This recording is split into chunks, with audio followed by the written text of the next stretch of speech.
Welcome again, where you get your latest boxing news. So go ahead and hit like and subscribe so you don't miss any of it. And this weekend is gonna be lit, full of boxing. And one of the main events of the weekend is gonna be Peter Quillin versus Caleb Truax. And I hope I'm not messing up his name though.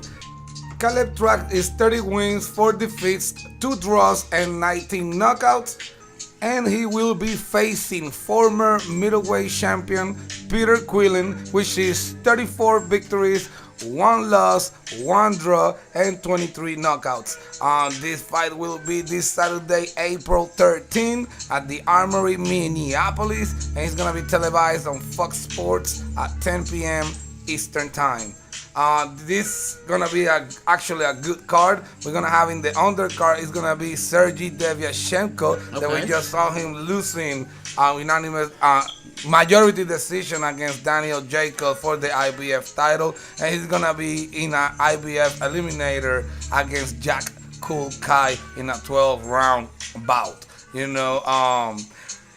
Who is Caleb Truax? Well, he has been KO'd by Daniel Jacobs. Yes. Anthony Darrell. Okay. He has won a majority decision against James DeGale, but lost to DeGale when he avenged it and won a unanimous decision against Caleb Truax. He is 6 feet.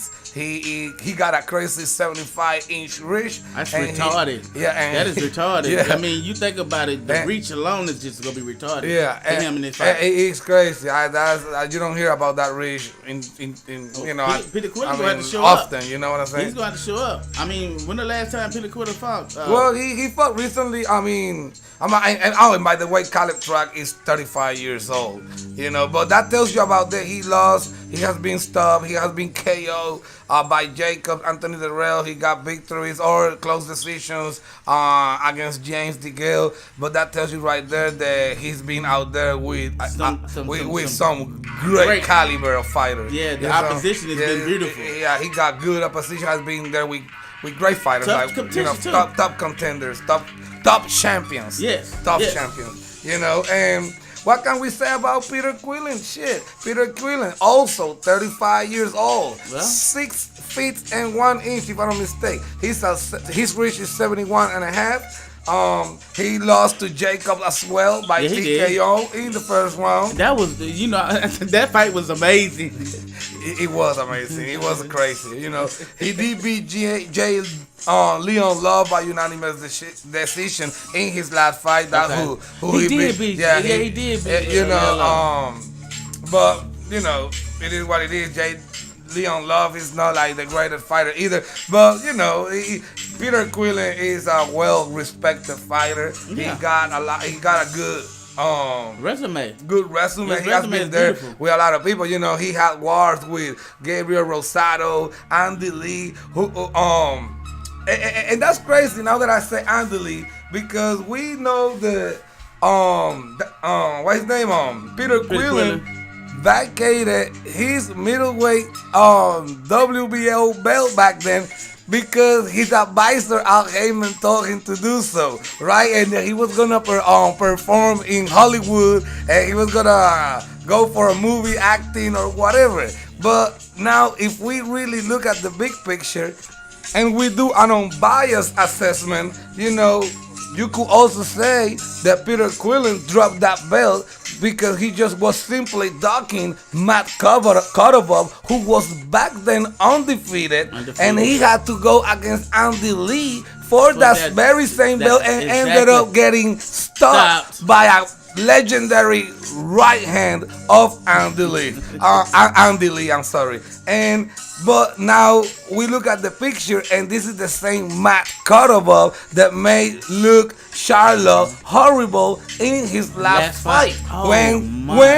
Let's say this, the Kotovov was not supposed to be the opponent. It was Willie Monroe Jr., but he ended up testing positive to some whatever, I don't remember. Yeah, some of that performance enhancement. Yeah, and so he got pulled out of the picture, and they brought Matt Kotovov, who happens to be, at the end of the day, a very good fighter because he was avoided by Peter Quillin, but he was stopped by Andy Lee, by his legendary right hand that actually happens to be the same right hand that put Peter Quillin down on the canvas when he fought Andy Lee as well, and he could not beat Andy Lee. That fight ended up being a draw, you know. So that's just giving you a little story about who Matt Cordova is, and for those that haven't been around the middleweight division for as long, because now the middleweight division is popping. So basically, but back then it was not popping. He had to go all around the world to come back to get the belt that he got right now. Basically. And I never saw the fucking movie. You know, but it's not the same belt. It's not the same belt. I'm just saying to get a belt, period. No, you know, he's fighting at 168 now, but it's just to show you where the movie at. You know, I never saw the movie. You know, I was looking forward to it. You know, this is a chance for Peter Quillin to bring himself and his stocks up. You know, I think the loss against Jacob kind of made him, you know, like kind of go up under the radar detector for a minute. Look vulnerable. Not as. I mean, I never thought that he was like a flawless fighter, because he always showed vulnerabilities, like his fight against Rosado. He was losing that fight, but Rosado got stopped because of a cut. You know, there was some fight that's controversial stuff, but he was a good fighter. He is a good fighter. It's just that Daniel is a great fighter. Yeah, that's what I'm going to say. It's just that the flaws that he did have, Daniel Jacobs really exposed him for. And if he don't step up and face the competition that he's facing now, then, you know, his career is going to kind of like wither within the night, you know. It'll go up dark in black for him, and he don't want to be in that position. So he gotta prove himself right here. He has to win this fight in a spectacular way to make this be where he needed to be. He can possibly, you know, win this fight and go up and fight Caleb Plant. Truax. Caleb Plant. I'm sorry. And then not only that, unify the title and go and fight Anthony Durrell. That's a fight that could be possible. And both Saul could be in the mix too. Alvarez, if he makes that fight, he can beat Durrell. Durrell, he got a fight. Alvarez is in the mix because Alvarez is a 168 regular champ. I don't like to call him champ myself, you know. Even though I love Alvarez, I don't like to call him a third division world champion. The real champion of the division is Colin Smith, you know. Yes. And that's fights that are makeable, you know. And you know what's got smoke if he pull it off, and you know what's got the smoke up in there?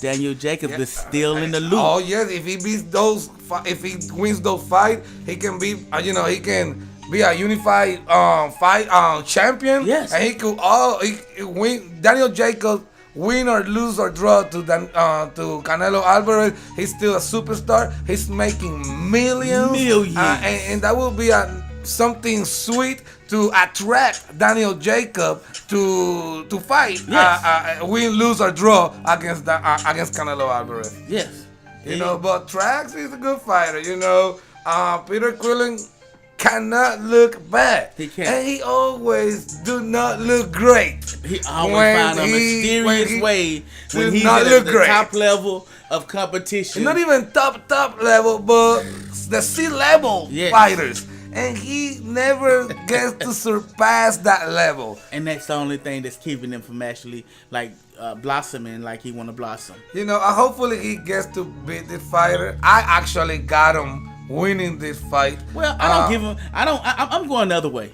I'm going with Caleb Truax. I'll be damned. I'm going the other way. I'm not riding with you on this. No, it's all right. You know, I think he's suspect. Peter Quillin is suspect. He is suspect. He a criminal. Fuck that suspect shit. Bro, listen. At the same time, I think he has a lot to prove. He do. And he wants to close his career in a sensational fashion. He does. So, thank you for watching. Thank you for watching.